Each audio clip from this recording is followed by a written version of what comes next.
ತಿಳಿದ ಮೇಲೆ ನಿನ್ನ ಬಗ್ಗೆ ಏನೆಲ್ಲ ಕನ್ಸ್ಕೊಂಡಿದ್ದೆ. ಆದ್ರೆ ನೀನು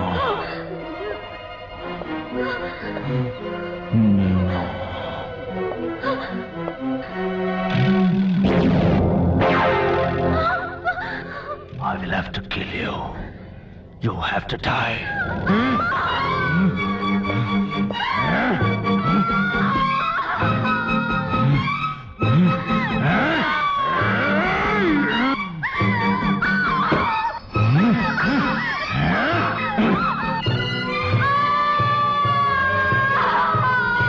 I will kill you.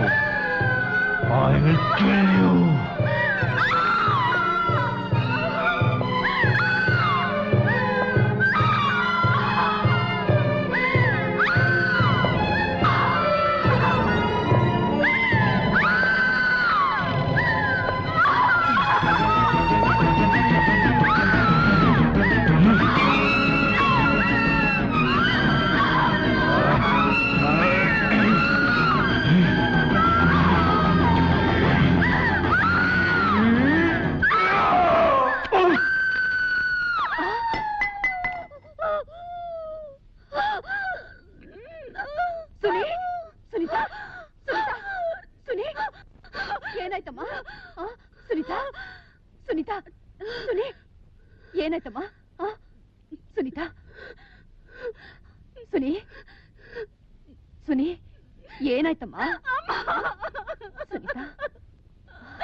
ಸಮಾಧಾನ ಮಾಡ್ಕೊಮ್ಮ.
ನೀವ್ಯಾರೋ ನನಗೆ ಗೊತ್ತು.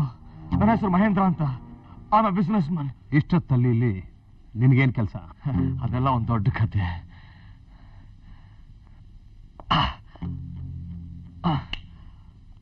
ಆದ್ರೆ ನೀವು ಇಲ್ಲಿ ಅದೆಲ್ಲ ಆಮೇಲೆ.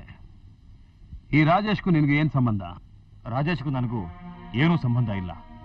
ಆದ್ರೆ ರಾಜೇಶ್ ಹೆಂಡತಿಗೂ ನನಗೂ ಸಂಬಂಧ ಇತ್ತು.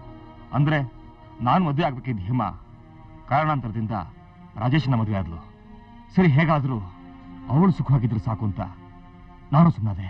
ಆದ್ರೆ 6 ತಿಂಗಳ ಹಿಂದೆ ಹೇಮಾ ನಂಗೆ ಮಂಗಳೂರಲ್ಲಿ ಸಿಕ್ಕಾಗ ಅವಳು ದುಃಖ ತಡ್ಕೊಂಡ್ಲು. ರಾಜೇಶ್ ಮತ್ತೆ ಹೇಮಾ ಯಾವುದೋ ಕೆಲಸದ ಮೇಲೆ ಮಂಗಳೂರಲ್ಲೇ ಇದ್ರು. ರಾಜೇಶ್ ಹೇಮಾ ನಡುವೆ ದಾಂಪತ್ಯ ಜೀವನ ಚೆನ್ನಾಗಿರ್ಲಿಲ್ಲ. ರಾಜೇಶ್ ಯಾವುದೋ ಮಾನಸಿಕ ತೊಂದರೆಯಿಂದಾಗಿ ಹೇಮಾ ಜೊತೆ ಮಲಗೋದಕ್ಕೆ ಆಗ್ತಾ ಇರಲಿಲ್ಲ. ಹೇಮಾ ನನ್ನ ಹತ್ರ ಕಾಮಭಿಕ್ಷೆ ಬೇಡಿ ಗೋಳ್ ತೊಡ್ಕೊಂಡ್ಲು. ಹೇಮಾ ನಾನು ಆಗಾಗ ಸೇರ್ತಾ ಇದ್ವಿ. ನಂತರ ಇದ್ದಕ್ಕಿದ್ದ ಹಾಗೆ ರಾಜೇಶ್ ಮತ್ತು ಹೇಮಾ ಮಂಗಳೂರಿನಿಂದ ಮರೆಯಾದ್ರು. ನಾನು ಬೆಂಗಳೂರಿಗೆ ಬಂದು 1 ತಿಂಗಳಿಂದ ಹೇಮಾನ ಹುಡುಕ್ತಾನೇ ಇದ್ದೀನಿ. ರಾಜೇಶ್ ಜೊತೆ ಹೇಮಾ ಕಾಣಿಸ್ಲೇ ಇಲ್ಲ. ಆದ್ರೆ ಅವನು ಬೇರೆ ಹುಡುಗಿ ಜೊತೆ ಓಡಾಡೋದು ನೋಡಿದೆ. ರಾಜೇಶ್ ಬಗ್ಗೆ ನಿನ್ಗಿನ್ನೂ ಏನೇನ್ ಗೊತ್ತು? ಇಷ್ಟೇ, ಇವರೊಬ್ರು ಆರ್ಟಿಸ್ಟ್, ಮನೆಯಲ್ಲಿ ಒಬ್ಬರೇ ಇರ್ತಾರೆ. ರಾಜೇಶ್ ಒಬ್ಬ ಕೊಲೆಗಾರ. ಒಂದ್ರ ಮೇಲೆ ಒಂದು ಕೊಲೆ ಮಾಡ್ತಾನೆ ಇರ್ತಾನೆ. No, I can't believe this. ಈ is a psychopath. No. Rajesh ಈಗ ಎಲ್ಲಿರ್ಬೋದು? ನನಗೆ ಗೊತ್ತಿಲ್ಲ. ಎಷ್ಟೊತ್ತಾದ್ರೂ ಮನೆಗೆ ಬರ್ತಾನೆ ಅಂತ ಕಾಯ್ತಾ ಇದ್ದೀನಿ. ಇನ್ಸ್ಪೆಕ್ಟರ್, ಇವತ್ತು ಕೂಡ ಒಂದು ಹುಡುಗಿ ಜೊತೆ ಓಡಾಡೋದು ನೋಡಿದೆ. ಯಾರ ಹುಡುಗಿ? ಹೆಸರು ಗೊತ್ತಿಲ್ಲ, ಅದ್ರ ಮನೆ ಗೊತ್ತು. ಜಯನಗರದಲ್ಲಿದೆ. ಇವತ್ತು ಮಧ್ಯಾಹ್ನ ಡ್ರೈವಿಂಗ್ ರೆಸ್ಟೋರೆಂಟ್ ಅಲ್ಲಿ ನೋಡಿ ಫಾಲೋ ಮಾಡಿದೆ. ರಾಜೇಶ್ ಆ ಹುಡುಗಿ ಮನೇಲಿ ಇದ್ರೂ ಇರ್ಬೋದು.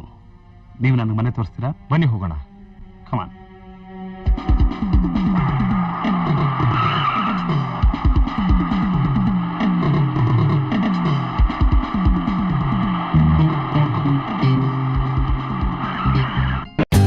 For more updates, like, comment, subscribe to our channel.